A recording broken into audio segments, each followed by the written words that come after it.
Hi friends, Shambala నగరం ఇతిహాసాల్లో దాగిన రహస్య ప్రదేశం. ఇప్పటికీ ఉనికిలో ఉన్న ఈ నగరంలోకి ఇప్పటి వరకు కొందరే ప్రవేశించారు.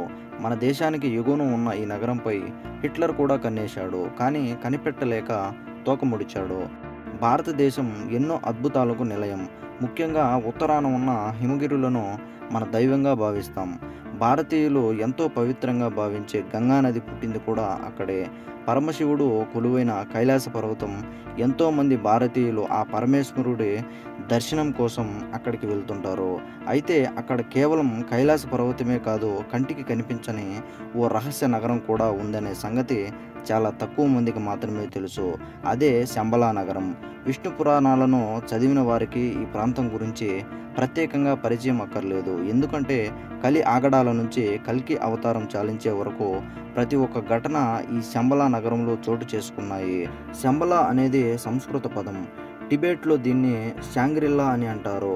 హైందవ పురాణాల్లో దీన్ని సిద్ధాశ్రమంగా పిలిచేవారు. ఈ ప్రాంతాన్ని భూలోక స్వర్గం అని కూడా అంటారు. శంబలాలో దేవతలు తిరుగుతారనే ఉద్దేశంతో దీన్ని భూలోక స్వర్గం అని పిలిచేవారు. ఎత్తైన పీఠభూములు కలిగిన ఈ ప్రాంతంలో బౌద్ధులు ఎక్కువగా నివసిస్తుంటారు. దీని సరిహద్దుల్లోనే చైనా భూభాగంలో ఉన్న కైలాస పర్వతంలోని మానస సరోవరంలో శంబలా ఉంది. ఇక్కడ అగస్త్యుడు, వశిష్ఠుడు, మార్కండేయుడు, జమదాగ్ని, విశ్వామిత్రుడు, అశ్వత్థామ తదితర యోగులు, ఋషులు ఇక్కడే తపస్సును ఆచరించారు. అంతేకాదు అత్యంత పవిత్రమైన శంబలా నగరాన్ని కనులారా వీక్షించారు. మన పురాణాల్లో విశ్వామిత్రుడు రామలక్ష్మణులను యాగం కోసం అడవులకు తీసుకెళ్తూ సిద్ధాశ్రమానికి తీసుకెళ్తాడు. వారితో తపస్సు చేయించి సిద్ధిని ప్రసాదిస్తాడు.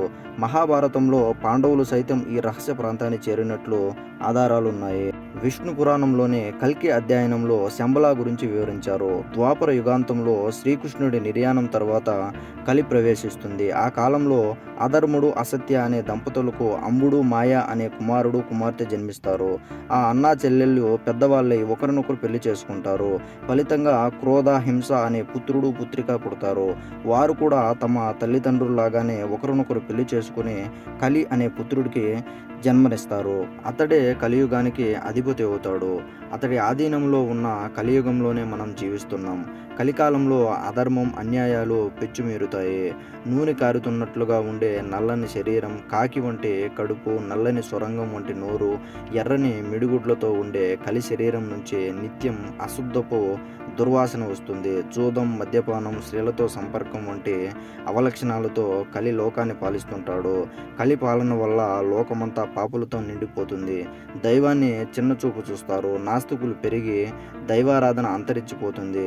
ఎవరైతే కిరాతకమైన బుద్ధులతో ఉంటారో వాళ్ళలోకి కలి ప్రవేశించి నీచమైన పనులు చేయిస్తుంటాడు.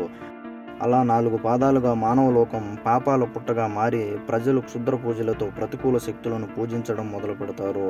దీంతో దేవతలు శ్రీ మహావిష్ణువును ఆశ్రయించి లోకాన్ని రక్షించాలని వేడుకుంటారు. ఈ మేరకు శ్రీ మహావిష్ణువు దేవతలకు ధైర్యం చెబుతూ భరత వంశంలో శంబలా అనే నగరంలో జన్మిస్తానని చెబుతాడు. Please subscribe Telugu facts channel. ఇలాంటి మరిన్ని వీడియోస్ కోసం మన ఛానల్ని సబ్స్క్రైబ్ చేసుకోండి. అలాగే పక్కనే ఉన్న బెల్ ఐకాన్ని నొక్కండి. నేను అప్లోడ్ చేసే ప్రతి వీడియోని నోటిఫికేషన్గా పొందండి. Thank you.